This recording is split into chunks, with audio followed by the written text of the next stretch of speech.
I love kids, Charlie! I love kids! I said it once and I will say it again. Adventure Time and Surrealism, it just goes so right. It's one of the all-time best combinations of things out there, like PB&J, Batman and Robin, Miami Heat, LeBron and D-Wade. I mean, it just goes so right. Anyways, I found myself searching for episodes while on my Adventure Time binge, and I came across perhaps one of the show's most surrealist and quite frankly, peculiar episodes. Peculiar in a good way, not peculiar like this.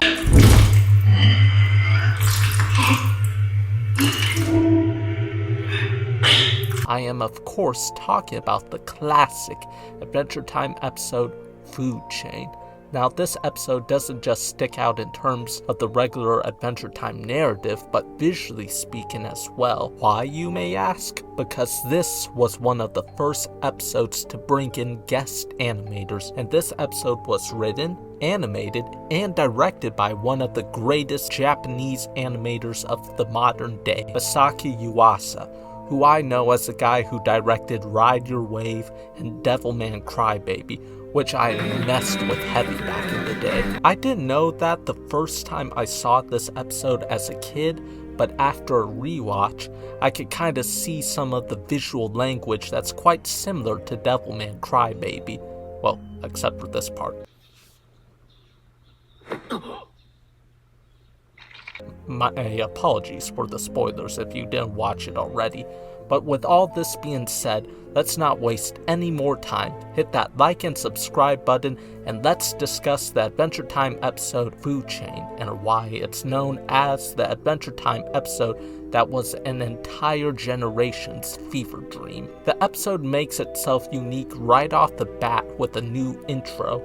Then, we're introduced to the Candy Kingdom Museum of Natural History, with a bunch of kids playing around as Finn and Jake check out other exhibits and Magic Man just kind of chills in the background. The duo then sit on one of Princess Bubblegum's lectures on the food chain, but decide to peace out, finding it quite boring.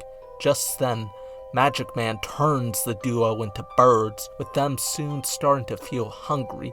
Jake decides to eat some caterpillars while Finn looks on in disgust, until he tries some, albeit to mixed reception. After filling up on caterpillars, they find themselves being hunted by a bigger bird.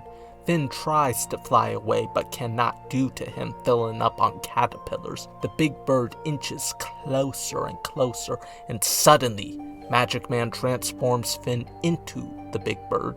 Finn catches up with Jake, who is weirded out by Finn's new appearance, as Finn stares at him with gluttonous eyes. Finn asks Jake to go inside his mouth and tries to eat him, but fails.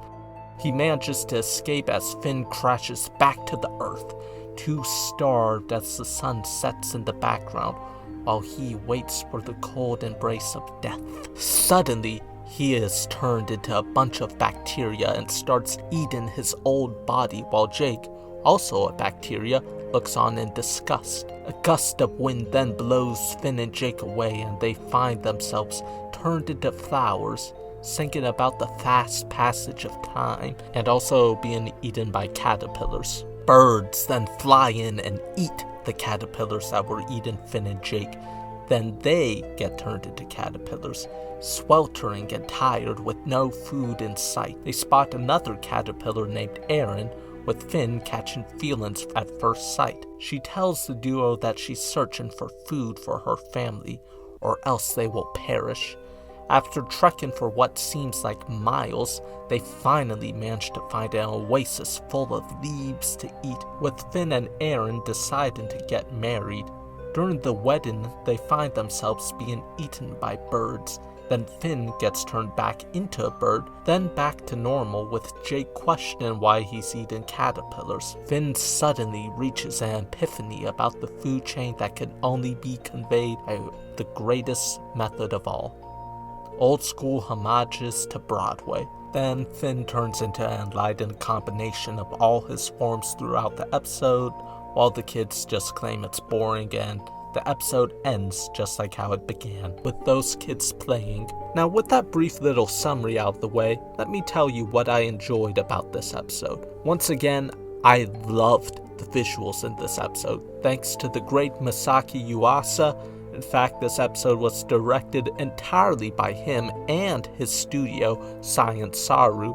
Visually speaking, the colors popped more, the lines were softer, and fluidity. You cannot sit there and tell me that the animation was stiff at all at any point in this episode. I mean, this isn't One Punch Man Season 3. This episode was jam-packed with this fluid motion, which is quite different to the typical animation in a regular Adventure Time episode.